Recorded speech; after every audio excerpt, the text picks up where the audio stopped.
यूं ही नहीं ताज ताज बन जाता है। शिल्पकारों का हुनर और चुनिंदा संगमरमर ताज को नायाब बनाते हैं। कुछ ऐसे ही चुनिंदा जगहों से बस खास ही चुनकर लाता हूँ। कतरे कतरे को मैं हीरे सा परखता हूँ। यूं ही नहीं मैं रजनीगंधा बन जाता हूँ।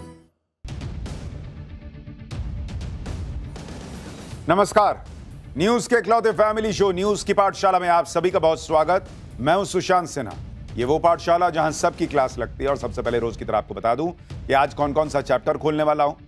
पाकिस्तान में तमाशा, अमेरिका फ्रांस में शटडाउन, इधर पीएम मोदी ने कौन सा खजाना खोल दिया, जिसके बारे में बात होगी। विदेशी धरती से राहुल गांधी का नया कांड, मोदी चीन को लेकर ऐसा क्या कह दिया कि बवाल मच गया। बाइक हल्की कार भारी क्यों, राहुल गांधी का ऐसा सवाल, ऐसा जवाब, भाई साहब सुन के दिमाग हिल जाएगा। आज आपको दिखाऊंगा।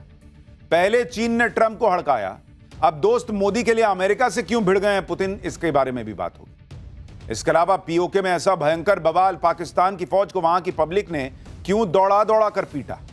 मुनीर के होश उड़े, शहबाज की उल्टी गिनती शुरू। पीओके में वो हो रहा है जो कभी नहीं हुआ। साथ ही बात होगी जुमे पर सीएम योगी का वो एक्शन कि आई लव मोहम्मद के नाम पर बवाल काटने वालों का कंप्लीट इलाज हो गया है क्या। मौलाना तौकीर रजा एंड टीम पर ऐसा एक्शन कि मौलाना अब शांति की अपील करने पर आ गए। मुजाहिद आर्मी, ब्लैक डायरी और बरेली के गुनहगारों का वो खुलासा जो आपको शॉक दे देगा। और आखिर में हमारा स्पेशल सेगमेंट, सोचा है कभी जानवर बीमार पड़ते हैं तो बिन डॉक्टर बिन दवाई अपना इलाज खुद कैसे करते हैं, सोचा है कभी, ये भी बताऊंगा। पाठशाला की पहली क्लास, पाकिस्तान में तमाशा, अमेरिका और फ्रांस में शटडाउन, इधर पीएम मोदी ने कौन सा खजाना खोल दिया भाई। विदेशी धरती से राहुल गांधी का नया कांड, मोदी चीन को लेकर क्या कहा कि बवाल मच गया। बाइक हल्की कार भारी क्यों, राहुल गांधी का ऐसा सवाल जिसे सुनकर दिमाग हिल जाएगा। पहले चीन ने ट्रंप को हड़काया, अब दोस्त मोदी के लिए अमेरिका से पुतिन क्यों भिड़ गए हैं, अब इसका सबसे पहले चैप्टर खोल रहा हूं। पूरी दुनिया में इस वक्त हाहाकार मचा हुआ है। क्या अमेरिका, क्या फ्रांस, क्या पाकिस्तान, सबकी हालत खराब है। पाकिस्तान में तो गजब तमाशा चल रहा है, वहां पीओके में भयंकर विद्रोह हो रहा है। पाकिस्तान की फौज को वहां की पब्लिक दौड़ा दौड़ा कर पीट रही है बॉस। ये सब क्यों हो रहा है, ये आपको आगे विस्तार से बताऊंगा। लेकिन बात सिर्फ पाकिस्तान की नहीं है बॉस, अमेरिका और फ्रांस जैसे देशों की स्थिति डावाडोल है। वहां शटडाउन हो चुका है अमेरिका में। 2-3 दिन से अमेरिका जो है वो ठप पड़ा हुआ, शटडाउन। लोगों को कह रहे हैं सरकारी कर्मचारियों घर बैठो, आना मत ऑफिस। शटडाउन का मतलब है कि वहां पर बजट ही पास नहीं हो पा रहा। बजट पास नहीं हो रहा है तो सरकार चलाने के लिए पैसा ही नहीं है। पैसे नहीं है तो सैलरी नहीं दी जा सकती। आप देखिए क्या चल रहा है दुनिया में। ये ट्रंप भाई साहब दुनिया को ये टैरिफ, वो टैरिफ, ऐसा पैसा कमा लिया, वैसा पैसा कमा लिया। सरकारी कर्मचारी को देने के लिए पैसा नहीं है इसके पास। दुनिया में क्या चल रहा है आप देखिए बॉस। अमेरिका से लेकर फ्रांस से लेकर उधर नेपाल देखिए, इधर पाकिस्तान देखिए। लेकिन भारत में मोदी राज में क्या हो रहा है भाई। अमेरिका में पूरा सरकारी सिस्टम ठप हो गया। हजारों सरकारी कर्मचारियों को बिना वेतन के छुट्टी पे भेज दिया गया है। हजारों कर्मचारी ऐसे हैं जो बिना वेतन के काम करने को मजबूर हैं। और दूसरी तरफ भारत में सरकारी कर्मचारियों को मोदी सरकार दिवाली का डबल तोहफा दे रही है। करिए कि बोनस भी ले जाओ, महंगाई भत्ता लिए भी ले जाओ। वहां सैलरी आना मुश्किल है अमेरिका में, यहां डबल डबल तोहफा मिल रहा है दिवाली पर। अमेरिका की तरह ही फ्रांस में भी शटडाउन जैसे हालात बन गए। लोग वहां सरकार से और ज्यादा आर्थिक मदद मांग रहे हैं कि पैसा दीजिए, हमारे पास पैसा नहीं है। प्रदर्शन की वजह से वहां एफिल टावर बंद करना पड़ गया है। दूसरी तरफ भारत में जीएसटी और इनकम टैक्स को कम करके लोगों पर आर्थिक बोझ कम कर दिया नरेंद्र मोदी। महंगाई कंट्रोल में है, आर्थिक विकास दर दुनिया में टॉप पर है।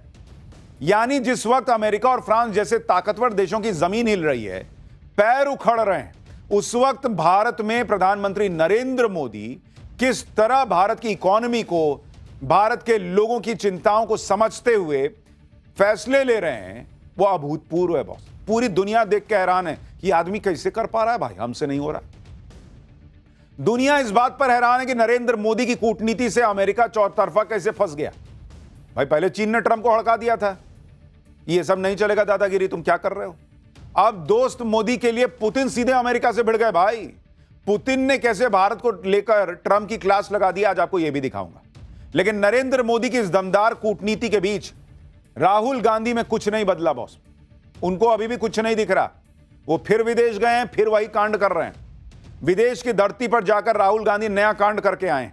राहुल गांधी ने विदेशी धरती से मोदी और चीन पर ऐसा क्या कह दिया कि बवाल मच गया है, और ऐसी ऐसी बात कह दी है बॉस कि गाड़ी भारी क्यों होती है, बाइक हल्की क्यों होती है, पूरा छीछा लेदर हो गया। मजाक उड़ रहा है कि राहुल गांधी जो बोल रहे हैं इसको समझने के लिए दिमाग का फ्यूज उड़ जाएगा। राहुल गांधी की बात तो आगे करूंगा कायदे से, लेकिन पहले दुनिया में जो हो रहा है उसे देखना जरूरी है, क्योंकि जिस वक्त भारत में नरेंद्र मोदी इकोनॉमी के लिए बड़े बड़े फैसले ले रहे हैं और लोगों को लगता है कि इसमें क्या है, इकोनॉमी रॉकेट बनी है तो बनी है, जीएसटी में रिफॉर्म कर दिए तो कर दिए, महंगाई डबल डिजिट में नहीं जा रही तो क्या ही हो गया, हमारे डीए बढ़ा दिए तो बढ़ा दिए, क्या ही हो गया। बॉस, ये जो बातें आपको छोटी छोटी लग रही हैं वो दुनिया के सिनारियों में देखिएगा तब आपको पता चलेगा कि बॉस भारत आज की डेट में कहां खड़ा है। अमेरिका जैसा ताकतवर देश बाप बाप कर रहा, फैसले नहीं ले पा रहा। 3 दिन हो गए अमेरिका का पूरा सिस्टम ठप पड़ गया है, 3 दिन से शटडाउन चल रहा है। अमेरिका में इस वक्त क्या क्या बंद हो चुका है आप देखिए, सुनिए। अमेरिका की स्पेस एजेंसी नासा बंद हो गई भाई, सिर्फ कुछ सर्विस चल रही है। 83% स्टाफ नासा का छुट्टी पे चला गया है। बताइए, जिसको जाना था चांद पे वो चल गए छुट्टी पे।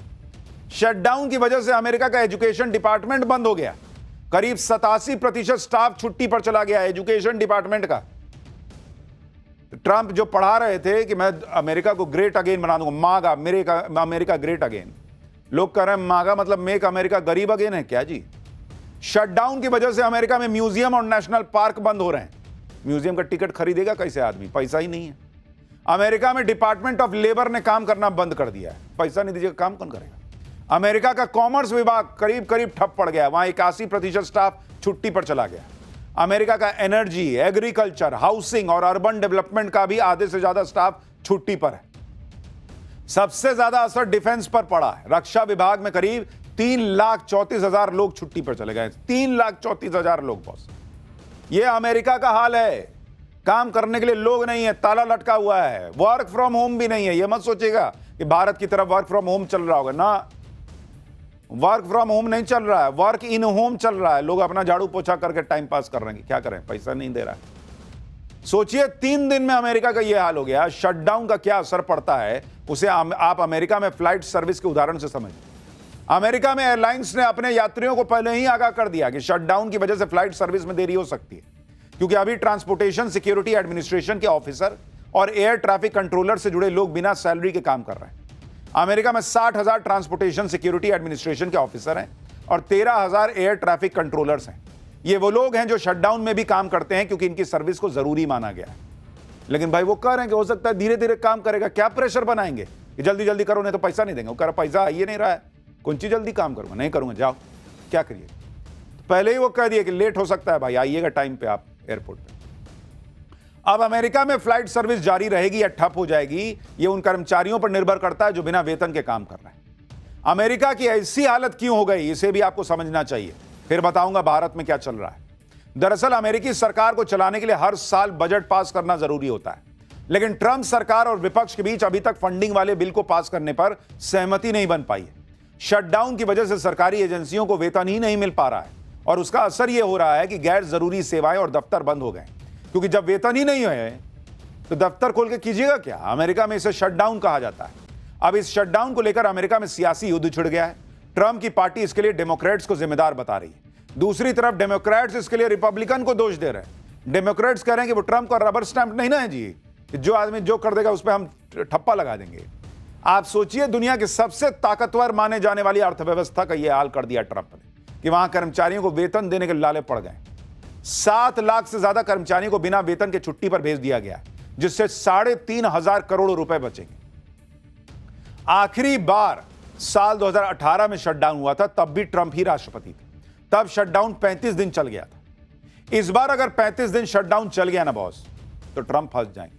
ये वही ट्रंप है जो टैरिफ लगाकर भारत को नुकसान पहुंचाने निकले थे, लेकिन आज खुद उनके यहां जबरदस्त नुकसान हो रहा है। जो ट्रंप भारत की इकोनॉमी को डेड बता रहे थे, आज उनके यहां अमेरिका की जीडीपी गिरने के नए नए अनुमान लग रहे हैं। टैरिफ वॉर से ट्रंप भारत को हिला ना पाए, उल्टे शटडाउन से अमेरिका जरूर हिल गया। शटडाउन से अमेरिका को कितना नुकसान होगा आप खुद सुनिए।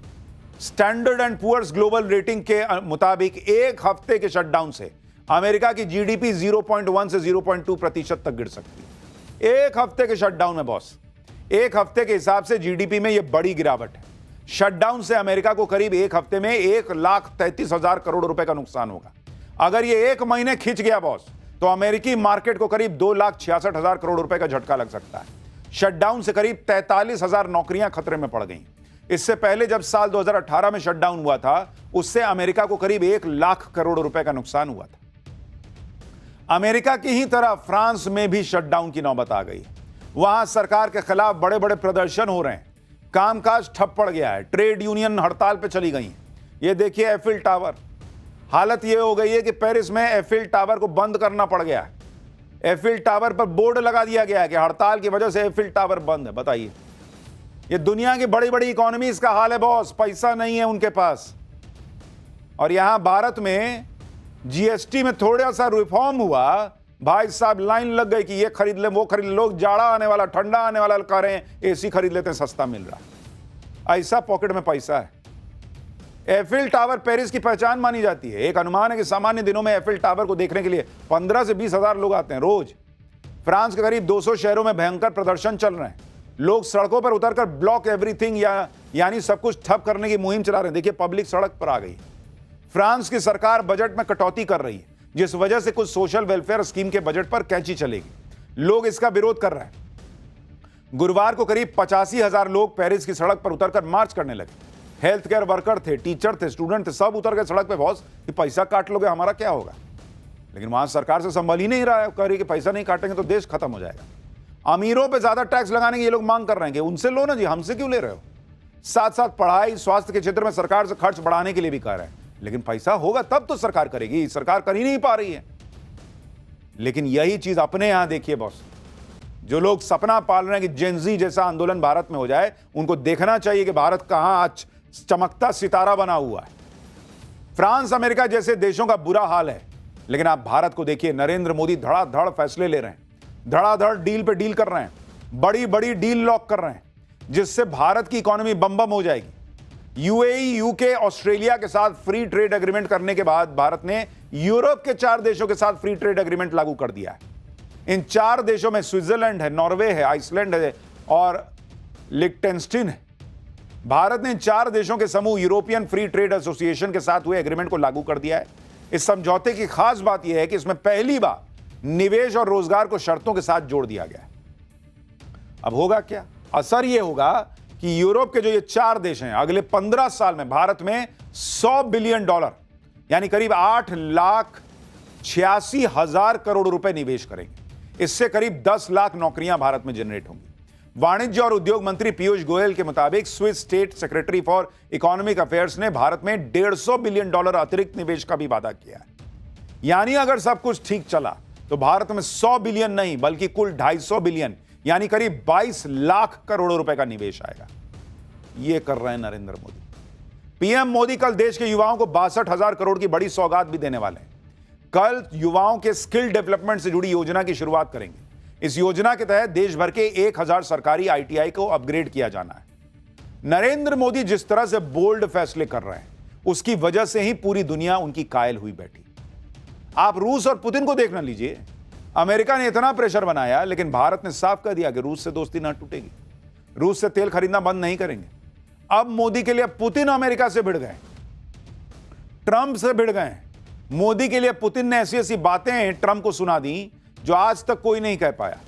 टैरिफ के मुद्दे पर अमेरिका को जवाब देते हुए पुतिन ने कह दिया भाई भारत की तरफ से कि क्या समझे हो, भारत की जगह आगे झुकने वाला नहीं है, भारत स्वाभिमानी है, भारत के लोग ऐसा अपमान बर्दाश्त नहीं करेंगे। रूस के राष्ट्रपति ने भरोसा जताया कि भारत अपने हितों को देखते हुए रूस से तेल खरीदना बंद नहीं करेगा। पुतिन ने कह दिया भाई कि पीएम मोदी को जानते नहीं हो, पीएम मोदी बहुत समझदार नेता हैं जो भारत के हित को प्रोटेक्ट करते हैं। यानी पुतिन जैसे बड़े बड़े नेता ट्रंप को समझा रहे हैं कि क्या मोदी से भिड़ रहे हो यार, नहीं जीत पाओगे। क्या नए भारत से भिड़ रहे हो, नहीं जीत पाओगे। अमेरिका को झुकना होगा भारत के सामने। यह भारत की रणनीतिक स्वतंत्रता और स्वायत्तता को दर्शाता है। दूसरी तरफ भारत में सियासी फायदे के लिए नरेंद्र सरेंडर जैसे नैरेटिव गढ़े जाते हैं। इसलिए आपको समझा रहा हूं ये कंपैरिजन। जिनको लगता है बहुत मामूली बात है, क्या है दुनिया में फास्टेस्ट इकोनॉमी बने, क्या है जीएसटी में रिफॉर्म हो रहा है, क्या है इतना 2-2 लाख 3-3 लाख का जीएसटी 3-3 लाख करोड़ का जीएसटी कलेक्शन आ जा रहा है, क्या हो गया? ये हो गया बॉस। ये हो गया, अमेरिका के पास पैसे नहीं है देने के लिए। पीएम मोदी और भारत की तारीफ करते हुए रूस के राष्ट्रपति ने ट्रंप के टैरिफ की हवा निकालने वाला प्लान भी सामने रख दिया। और इस प्लान के तहत अमेरिका के टैरिफ की वजह से जो नुकसान भारत को हो रहा है, रूस उसकी भरपाई करने की कोशिश करेगा। रूस भारत के साथ अपने ट्रेड इम्बैलेंस को ठीक करेगा। दरअसल भारत रूस से बड़ी तादाद में क्रूड ऑयल खरीद रहा है, हथियार भी खरीदता है, लेकिन भारत बदले में रूस को उतना एक्सपोर्ट तो करता नहीं है, जिस वजह से दोनों देशों में ट्रेड डिफरेंस होता है। पुतिन ने अपनी सरकार को इस बारे में एक प्रपोजल बनाने के लिए कहा है ताकि भारत के साथ ट्रेड इम्बैलेंस को कम किया जा सके।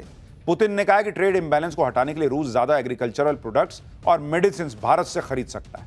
पुतिन ने बेलारूस का उदाहरण देते हुए कहा कि भारत के साथ रूस का ट्रेड टर्नओवर $63 बिलियन है और बेलारूस के साथ $50 बिलियन, जबकि भारत की जनसंख्या 150 करोड़ है और बेलारूस की 1 करोड़।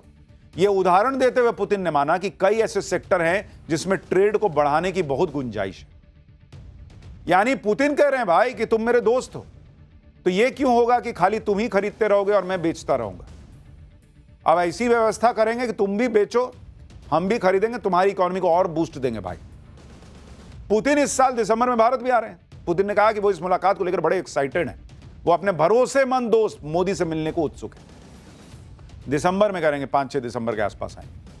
भारत की तारीफ करने के साथ साथ रूस के राष्ट्रपति ने ट्रंप की तगड़ी क्लास भी लगाई। तेल खरीदने पर भारत को कोसने वाले ट्रंप और उनके सलाहकारों को पुतिन ने आईना दिखा दिया।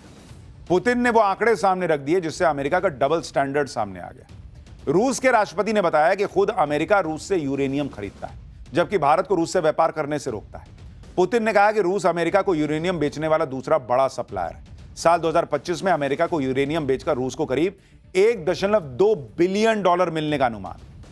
तो पुतिन ट्रंप को एक्सपोज कर रहे हैं भाई, भारत के लिए, मोदी के लिए, कि तुम लोग क्या मोदी के पीछे और भारत के पीछे पड़े हो जी। तुम तो खुद हमसे खरीद रहे हो, ना खरीदो हमसे। अगर तुमको लगता है मेरे पास पैसा आ रहा है इसलिए मैं यूक्रेन से लड़ रहा हूं, तो तुम खरीदना यूरेनियम बंद कर दो। भारत से क्या भिड़ रहे हो, नौटंकी करते हो। पुतिन ने एक ही झटके में उस अमेरिका को एक्सपोज कर दिया जो यूक्रेन युद्ध के लिए भारत को जिम्मेदार ठहराने में लगा हुआ था। यही वजह है कि जब ट्रंप ने यूरोप के देशों से भारत पर टैरिफ लगाने के लिए कहा तो यूरोप के देश भी पीछे हट गए। यूरोप के देश ये जानते हैं कि जब वो खुद रूस से अपनी एनर्जी जरूरतों को पूरा कर रहे हैं तो किस मुंह से भारत को रोकेंगे बॉस। यानी एक तरफ तो दुनिया के बड़े बड़े नेता भारत की ताकत को मान रहे हैं, नरेंद्र मोदी के नेतृत्व में नए भारत का जलवा मान रहे हैं। राहुल गांधी, कांग्रेस पार्टी, भाई ये लोग ऐसा माहौल बनाने में लगे हैं जैसे मोदी ने सब बर्बाद कर दिया। राहुल गांधी एक बार फिर विदेश चले गए और हर बार की तरह इस बार भी विदेश जाकर ऐसे ऐसे बयान दे रहे हैं जिससे यहां हंगामा मचा हुआ है। राहुल गांधी ने कोलंबिया में एक यूनिवर्सिटी के कार्यक्रम में कहा कि भारत में लोकतंत्र पर हमले हो रहे हैं, लगातार लोकतंत्र को खत्म करने की कोशिश की जा रही है। भारत में राहुल गांधी कहते हैं कि लोकतंत्र बचाने की जिम्मेदारी उनकी नहीं है, विदेश जाकर कहते हैं कि लोकतंत्र पर हमले हो रहे हैं। नरेंद्र मोदी दुनिया में जाते हैं, दुनिया को बताते हैं कि भारत बहुत शानदार गति से आगे बढ़ रहा है, आइए आप भी इस गति में जुड़ जाइए हमारे साथ। भारत को आगे ले जाने में हम आगे पूरा दम लगा रहे हैं, आप भी आइए और भारत में निवेश कीजिए। राहुल गांधी विदेश जाते कहते सब बर्बाद हो गया, बस कुछ ना बचा वहां। राहुल गांधी विदेश जाकर इसी तरह के बयान देते हैं। बीजेपी ने राहुल गांधी के इस बयान पर पलटवार किया। बीजेपी कह रही कि कांग्रेस आज देश विरोधी ताकतों का हाथ का खिलौना बनकर रह गई। सुनिए एक बार। बहुत स्पष्ट हो गया है कि कांग्रेस इस समय राष्ट्र विरोधी तत्वों के हाथ का एक खिलौना बनती जा रही है।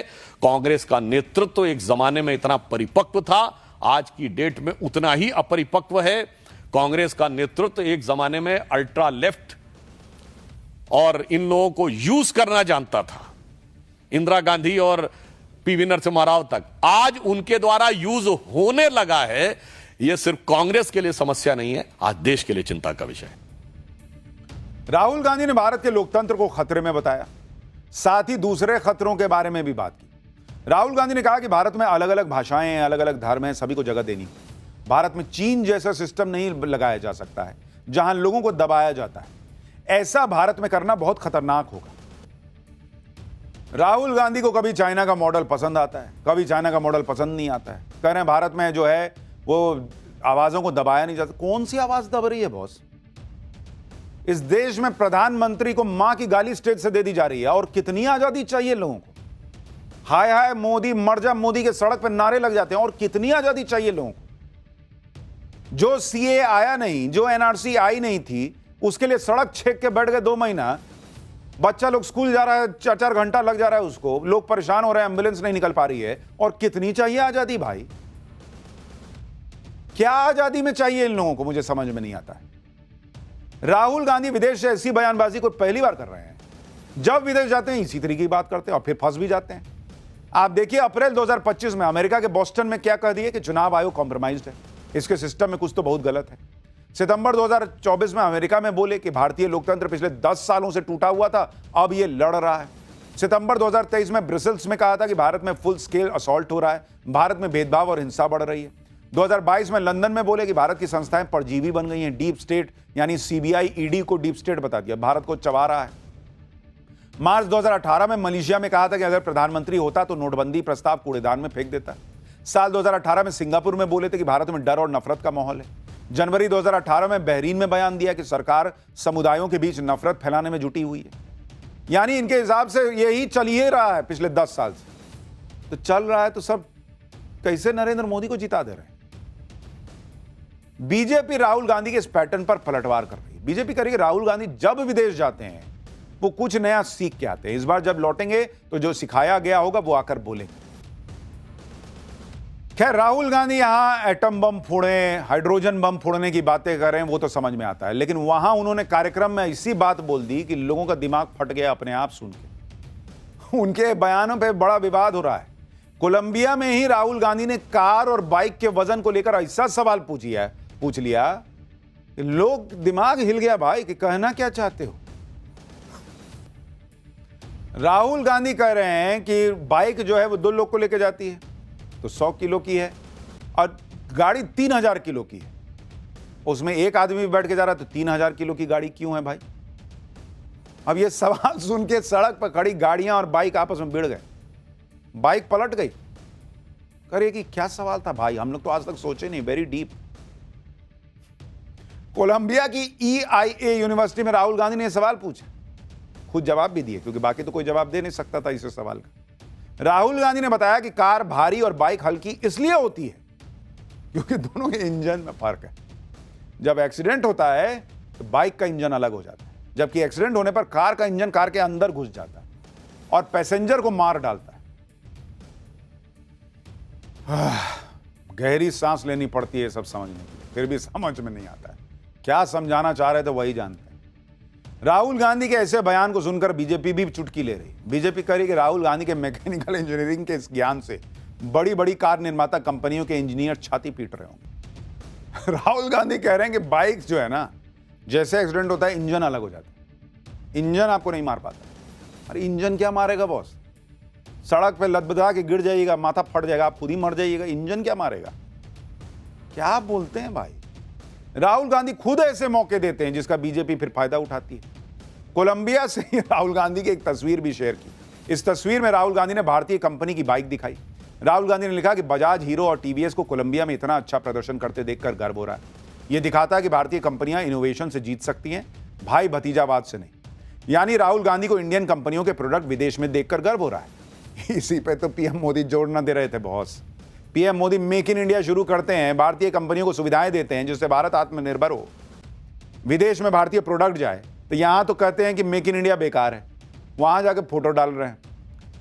आप ये भी देखिए कि राहुल गांधी देश में कहते हैं कि इंडियन इकोनॉमी डेड है, विदेश जाकर भारत की इकोनॉमी तेजी से बढ़ रही है कह रहे हैं, यानी खुद ही अपने बयान को गलत बता रहे हैं।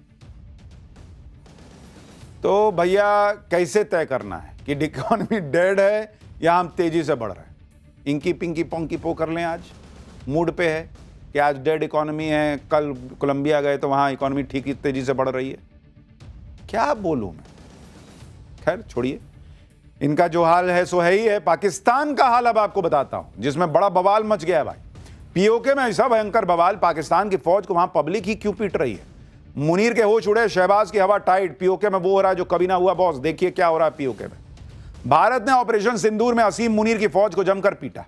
वो दिन है और आज का दिन है। पाकिस्तान की फौज की पिटाई का कार्यक्रम थम नहीं रहा और अब पिछले 4 दिन से पाकिस्तान के कब्जे वाले कश्मीर यानी पीओके में पाकिस्तानी फौजियों की जमकर पिटाई चल रही है।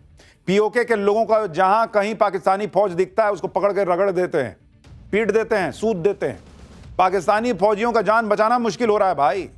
पीओके के लोग पाकिस्तान के फौजियों को सिर्फ पीट ही नहीं रहे बल्कि उनकी वर्दी उतारकर उसकी नीलामी कर रहे हैं। ये देखिए, हालांकि इस 2 कौड़ी की वर्दी को खरीदता कौन होगा भगवान ही जाने। लेकिन आखिर पीओके के लोग पाकिस्तानी फौजियों के खून के प्यासे क्यों हो रहे हैं? मुनीर की फौज ने पीओके में ऐसा क्या कर दिया कि लोग दौड़ा दौड़ा कर मार रहे हैं?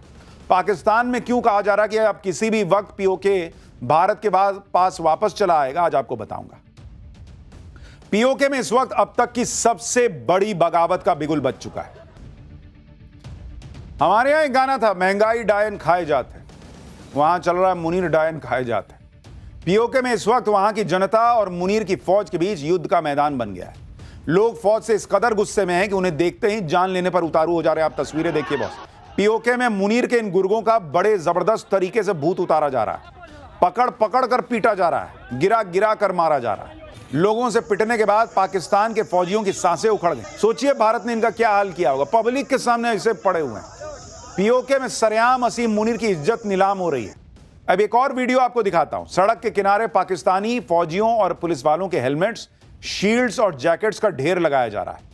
लोग आकर इन्हें पहनकर देख रहे हैं, यानी सड़कों पर फौजियों की वर्दियों की सेल टाइप लगी हुई है। देखिए कैसे खड़ा कर दिया गया है। 10-10 रुपए में पाकिस्तानी पुलिस की वर्दियां बिक रही हैं। अब 10 से ज्यादा की तो औकात भी नहीं है। जैसे मंगल और बुध बाजार नहीं लगता है, वैसे वहां शुक्र बाजार लगा हुआ है। 10-10 रुपए में 6 पजामा ले जाओ। पीओके में इस वक्त हालत यह है कि लोग असीम मुनीर के खून के प्यासे हो चुके हैं।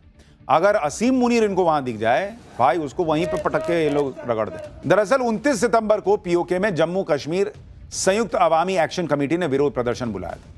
यह विरोध प्रदर्शन पीओके विरोधी सरकारी नीतियों और फौज के अत्याचार के खिलाफ बुलाया गया था, जिसमें पूरे पीओके में बंद और चक्का जाम का आयोजन किया गया। इस दौरान पाकिस्तानी फौज और सुरक्षा बलों की तैनाती बढ़ा दी गई। आंदोलन को बाहरी साजिश और प्रोपेगेंडा बताने की कोशिश की गई।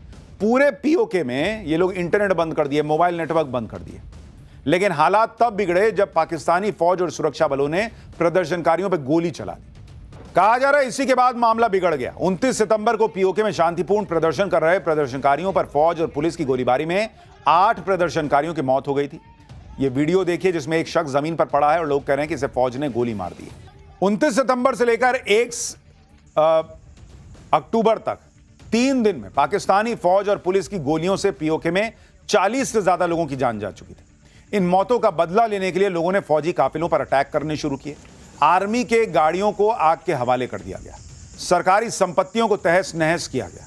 और अब पीओके के लोगों ने ठान लिया है कि वो या तो पाकिस्तान से आजाद होकर रहेंगे या फिर अपनी मांगों को मनवा कर रहेंगे। इसलिए अब पूरे पीओके से प्रदर्शनकारियों के काफिले मुजफ्फराबाद की तरफ कूच कर चुके हैं, जो पीओके की राजधानी है, जहां पीओके के लोग पाकिस्तान सरकार और फौज के खिलाफ बड़े प्रदर्शन की तैयारी कर रहे हैं। देखिए पूरा काफिला जा रहा है बॉस।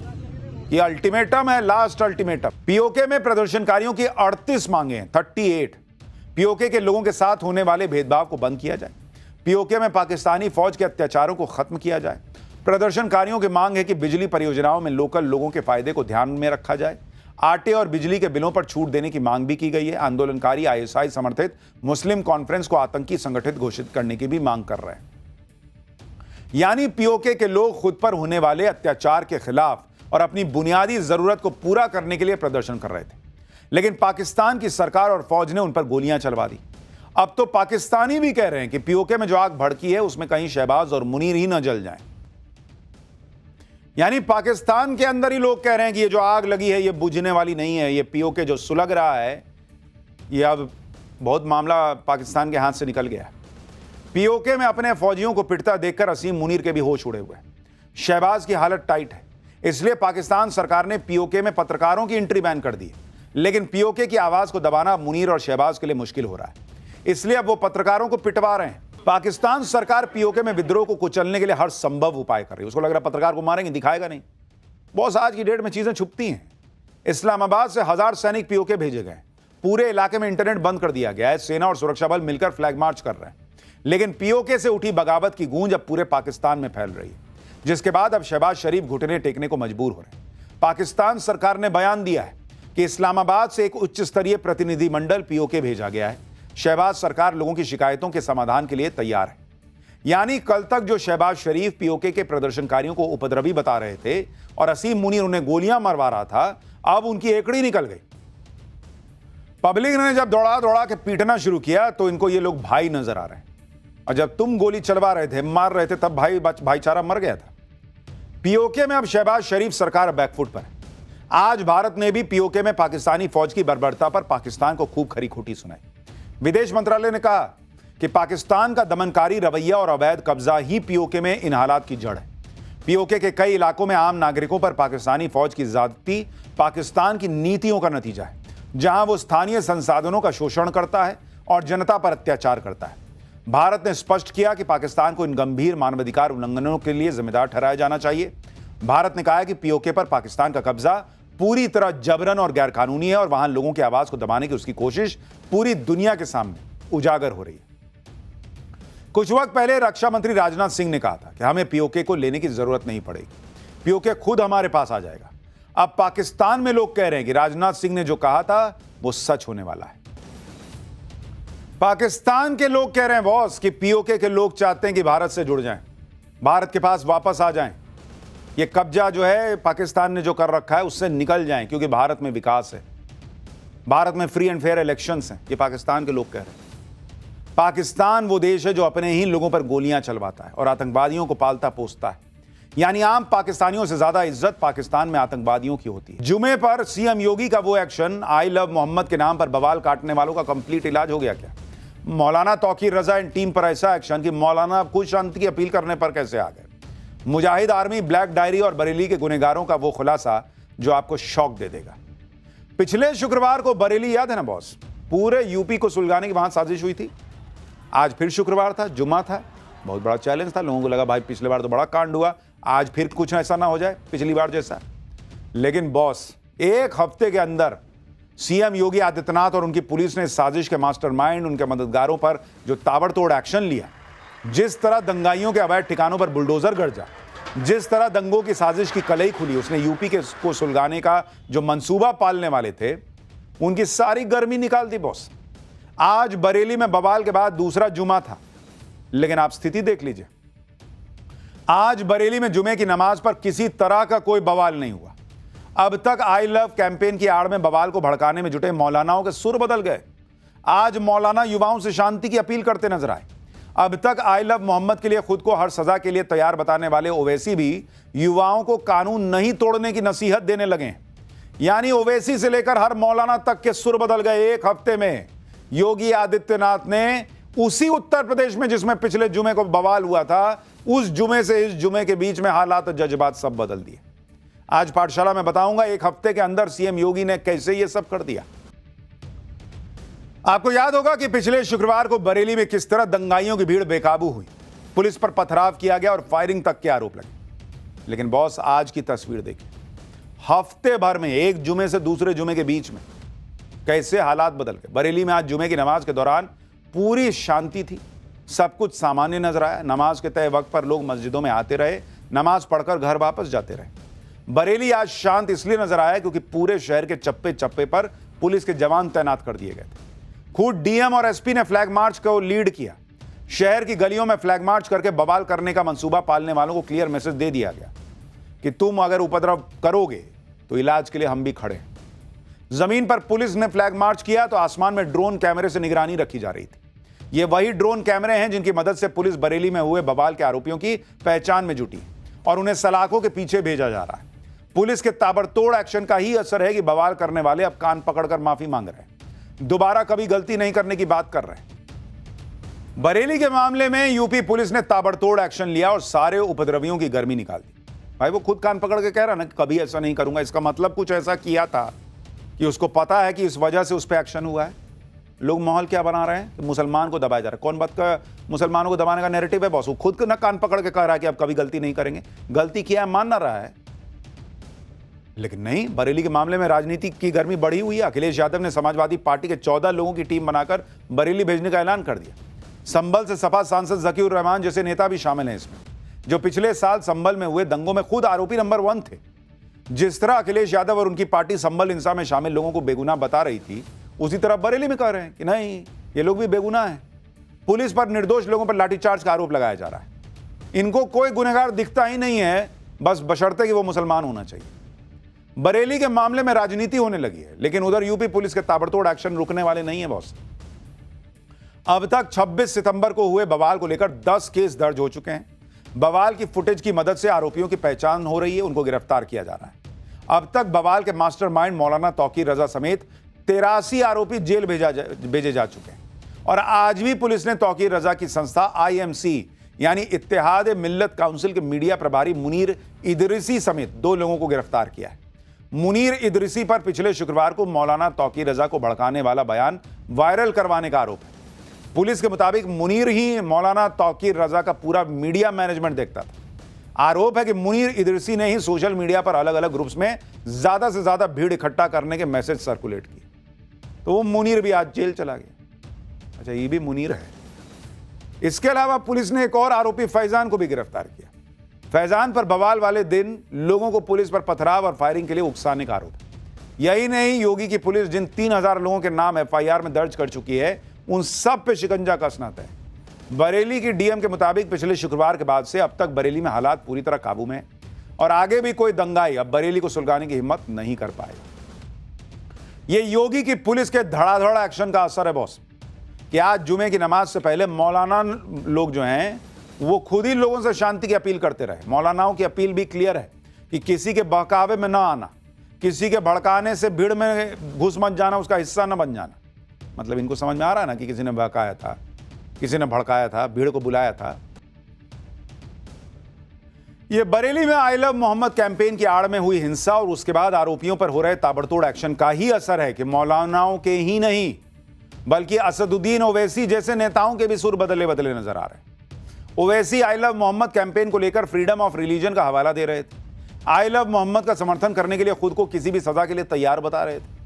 लेकिन एक हफ्ते में आखिर ऐसा क्या हो गया भाई कि ओवैसी को आई लव मोहम्मद के पोस्टर से दूरी बनानी पड़ गई। ये तस्वीरें पुणे में हुए एक इवेंट की हैं जिसमें कुछ लोगों ने ओवैसी को आई लव मोहम्मद लिखा पोस्टर गिफ्ट करने की कोशिश की। ओवैसी ने उन लोगों के साथ तस्वीरें तो खिंचवाई, लेकिन फोटो फ्रेम लेने से साफ इनकार कर दिया भाई। यही बात मैं बाकी मुसलमानों को समझाता हूं। आपको कह रहे हैं कि आई लव मोहम्मद बोल रहे हो और मोदी तुम पर जो है अत्याचार कर रहे हैं, जबकि आई लव मोहम्मद बोलने पे कोई एक्शन नहीं हुआ, कोई FIR नहीं हुई। ये फैक्ट है। खुद काहे नहीं ले लिए बॉस पोस्टर?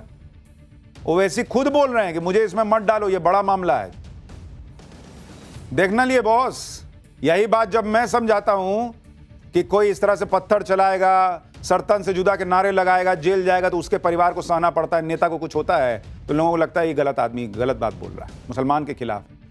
जबकि मैं ही मुसलमान के साथ हूं बॉस, हिंदू के साथ हूं, मुसलमान के साथ हूं, सिख के साथ हूं, ईसाई के साथ हूं, क्योंकि देश के साथ हूं। जो आपके साथ नहीं है वो ऐसा करता है। खैर, इनका इलाज तो हो रहा है जिन्होंने उपद्रव किया। इंसानों को जब चोट लगती है या वो बीमार होते हैं तो डॉक्टर के पास चले गए, दवाई ले लिए। लेकिन क्या आपने कभी सोचा है कि जानवर जब बीमार पड़ते हैं वो तो डॉक्टर के पास नहीं जाएंगे भाई। यहाँ शहर में ना हो गए, बाकी जो जंगल में है कहीं है, वो अपना इलाज कैसे कर लेते हैं। इंसानों की ही तरह जानवरों में भी खुद के शरीर को स्वस्थ रखने की प्रवृत्ति होती है।